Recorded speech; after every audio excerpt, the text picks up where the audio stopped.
Welcome to Leo entertainment. మన తెలుగు సినిమాకు సంబంధించిన అసలు ఫ్లాష్ బ్యాక్ ఏంటి? సినిమాలో మనం ఫ్లాష్ బ్యాక్లు చాలా చూస్తూ ఉంటాం. అయితే ఈ ఫ్లాష్ బ్యాక్ సంబంధించి చెప్పాలంటే దీని మీద చాలా పరిశోధనలు జరిగినాయి. చాలా వక్ర భాషలు కూడా చాలామంది చెప్పారు. కానీ దీన్ని సక్రమ పద్ధతిలో ఒక పుస్తక రూపంలో చేయడానికి మాత్రం సీనియర్ జర్నలిస్టు రెంటాల జయదేవ చేసిన కృషిని మనం మెచ్చుకొని తీరాల్సిందే.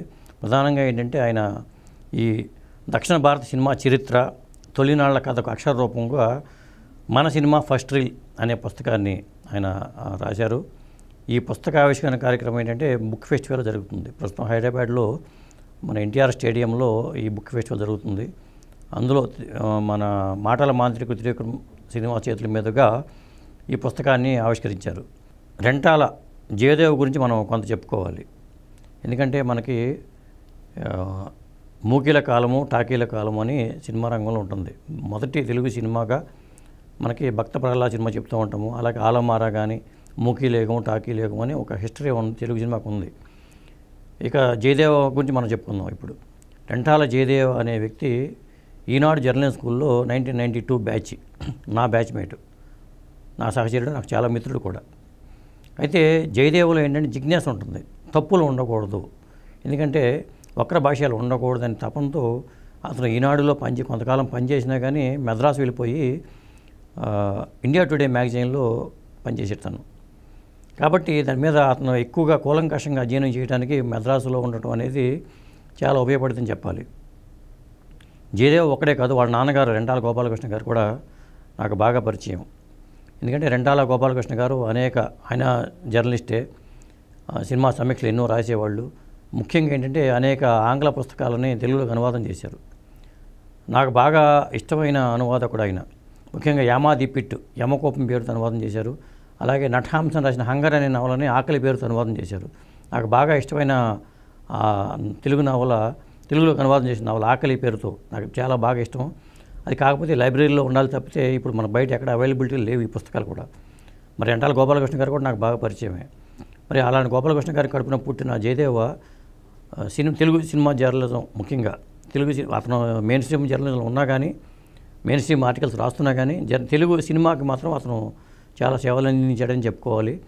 మొత్తానికి ఈ ఫస్ట్ రీల్ అనే పుస్తకానికి సంబంధించి ఇక్కడ కార్యక్రమంలో త్రివిక్రమ్ శ్రీనివాస్ గారు రావటం, జయదేవ్తో తనకున్న సాన్నిహిత్యాన్ని ఆయన చెప్పడం కూడా జరిగింది. ఒకసారి ఆ విజువల్ చూద్దాం. జయదేవ్ ఏంటంటే నాకు ఎప్పుడు నేను అతడు సినిమా తీస్తున్న రోజుల్లో నాకు మద్రాసులో పరిచయం. అప్పుడు ఇండియా టుడేలో పనిచేసేవాడు. సో ఇండియా టుడేలో అతను రాసిన కాలనీ చివరిలో ఉన్న అతని పేరు చూసి నాకు ఇతను ఎవరో బాగా రాస్తున్నారు అని చెప్పి అతనంటే ఇష్టం ఉండేది. సో మీ ఇద్దరు అక్కడ కలిసిన తర్వాత ఓకే ఇతనే రాసే జయదేవ్ అని తెలిసిన తర్వాత ఇద్దరి మధ్య స్నేహం మొదలైంది.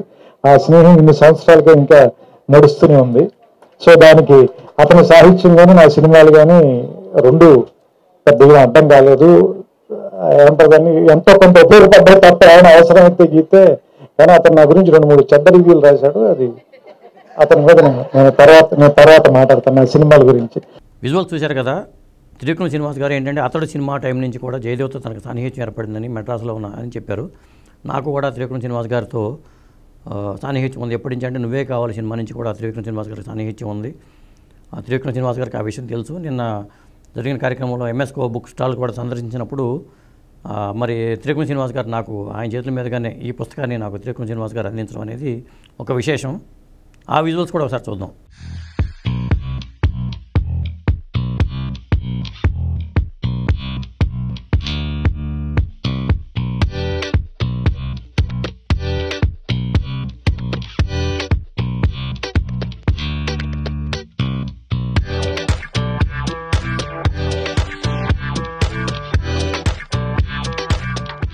ఈ స్టాల్ని సందర్శించి శ్రీనివాస్ గారు మొత్తం తిరిగారు. ఎందుకంటే పుస్తకాలని ఆయన శ్రీనివాస్ గారు బాగా ప్రేమిస్తారు. ఆయన మాటల మాంత్రికుడు అని పేరు వచ్చిందంటే బాగా చదవటం వల్ల, సాహిత్యాన్ని బాగా ఆపోసన పట్టడం వల్ల ఆయనకి ఆ నాలెడ్జి బాగా ఎక్కువైంది. అందువల్లే ఆయన పదాల్లో కానీ ఆ గాంభీర్యత కానీ చెప్పాలంటే ఇంద్రజాలం చేస్తూ ఉంటారు మాటలతో. ఇక మళ్ళీ ఒక వేదిక మీదకి ఒకసారి వద్దాం. వేదిక మీద శ్రీనివాస్ గారితో పాటు కృష్ణ కౌండిన్య గారు, ఎంఎస్కో విజయ్ కుమార్ గారు, ఎంఎస్కో వాళ్ళు ప్రచురించారు ఈ పుస్తకాన్ని. అలాగే ఈ విజయ్ కుమార్ గారుతో పాటు అక్కడ చంద్రశేఖర్ రెడ్డి అని ఒక ఆయన వచ్చారు. ఆయన ఏంటంటే మరి రెంటాల జయదేవ్ ఆయన పాదాలకు నమస్కారం చేయటం అనేది మనం చూస్తున్న విజువల్ చూద్దాం ఒకసారి.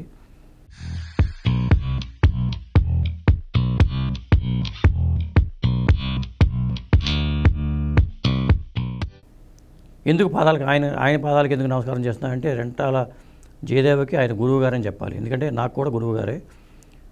ఈనాడు జల్లం స్కూల్లో ఉన్నప్పుడు ఆయన తెలుగుని మాకు టీచ్ చేసేవాళ్ళు. ఏ పదం ఎలా పలకాలి, భాషాపరమైన దోషాలు ఏంటి, అవన్నీ చంద్రశేఖర్ గారు చెప్పేవాళ్ళు. చంద్రశేఖర్ రెడ్డి గారు ఏం మాట్లాడుతున్నారో ఒకసారి ఆ విజువల్స్ కూడా చూద్దాం మనం.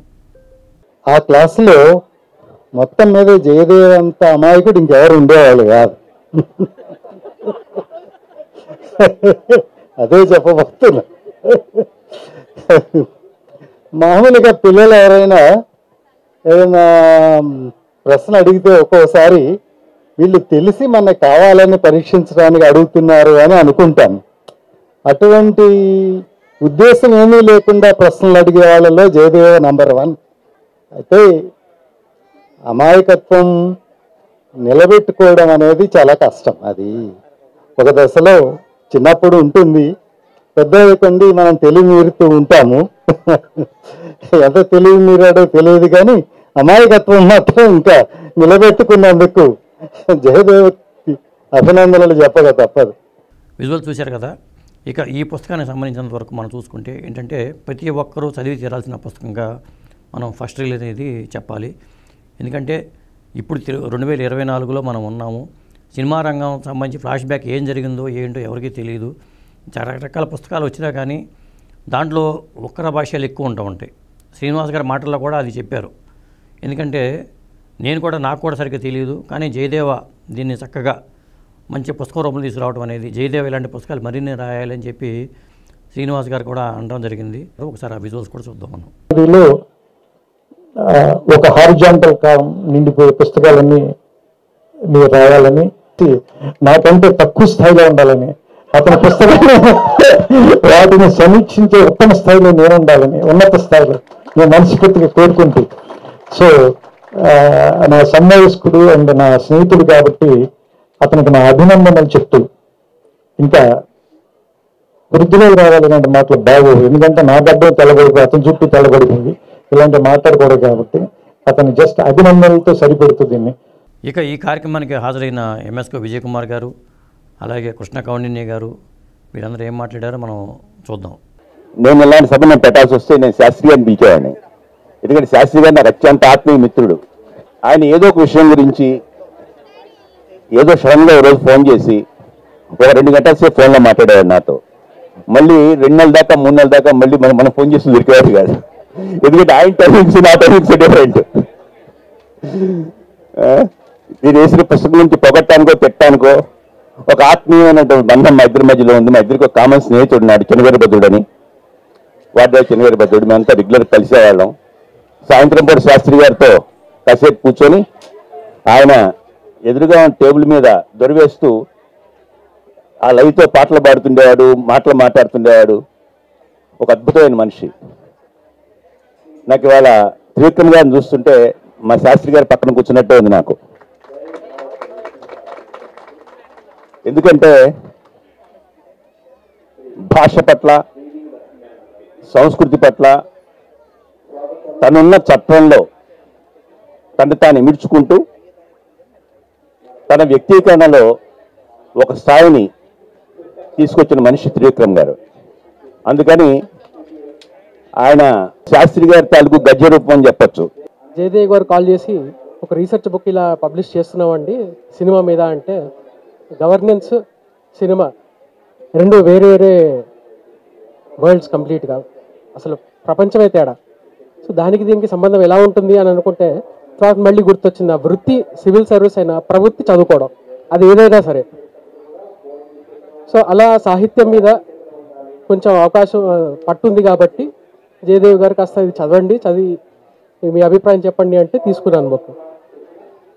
చదువుతుంటే అప్పుడు అర్థమవుతుంది. ముందు నేనే ప్రశ్న వేసుకున్నాను, గవర్నెన్స్కి అటు సినిమాకి ఏంటి సంబంధం అంటే, రెండిటికి ఆధారభూతంగా ఉన్నది భాష, లాంగ్వేజ్. భాష లేనిదే సినిమా లేదు, భాష లేనిదే సమాజమే లేదు, సమాజం లేనిదే పబ్లిక్ గవర్నెన్స్ అన్నది కూడా లేదు. ఫస్ట్ అక్కడి నుంచి మొదలైంది. దాని తర్వాత అర్థం చేసుకుంది ఏంటి అంటే చరిత్రను తిరగరాసే రీసెర్చ్ జయదేవ్ గారు చేశారు. చూశారు కదా ఈ ఫస్ట్ రీల్. ఎందుకంటే సినిమా పుస్తకాలు చాలా వచ్చినాయి. పొలగం చిన్నారాయణ అనే జర్నలిస్టు చాలా పుస్తకాలు రాశారు. మరి జయదేవ రాసిన చాలా ఆర్టికల్స్, అనేక పత్రికల్లో వచ్చిన ఆర్టికల్స్ని నేను అనుకోవటం ఏంటంటే క్రోడీకరించి ఈ పుస్తకంగా చేశారు. కవర్ పేజ్ డిజైనింగ్ విషయంలో సైదేశ్ కూడా నాకు తెలిసిన మిత్రుడే, ఈనాడులో పనిచేసిన వ్యక్తి. అతను చాలా అందంగా దాని కవర్ పేజ్ డిజైన్ చేయడం కానీ పుస్తకాన్ని అందంగా తీసుకురావడంలో మరి ముఖ్యంగా ఎందుకంటే జయదేవ్లో ఉన్న ప్రత్యేకత ఏంటంటే తప్పులు రావటం అనేది జయదేవ్కి ఇష్టం ఉండదు ఎక్కడైనా సరే. అందువల్ల ఎంఎస్కో వాళ్ళకి ఆ శ్రమ ఇవ్వకుండా, మనకి చంద్రశేఖర్ రెడ్డి గారు ఆ మాటల్లో చెప్పారు, ఎంఎస్కో వాళ్ళకి ఆ శ్రమ ఇవ్వకుండా తనే కరెక్షన్స్ అన్నీ చేసి మొత్తం చేసి వాళ్ళ చేతిలో పెట్టి ఇదిగోండి మీరు ప్రచురించండి అని చెప్పి ఇచ్చారని చెప్పి చంద్రశేఖర్ గారు చెప్పారు. కాబట్టి ఎప్పుడైనా సరే తెలుగు సినిమా గురించి తెలుసుకోవాలనుకునే వాళ్ళ కోసం మాత్రం ఈ ఫస్ట్ రీల్ అనే బుక్, మన తెలుగు సినిమా ఫస్ట్ రీల్ అనేది చదివి తీరాల్సిన పుస్తకం. Thank you.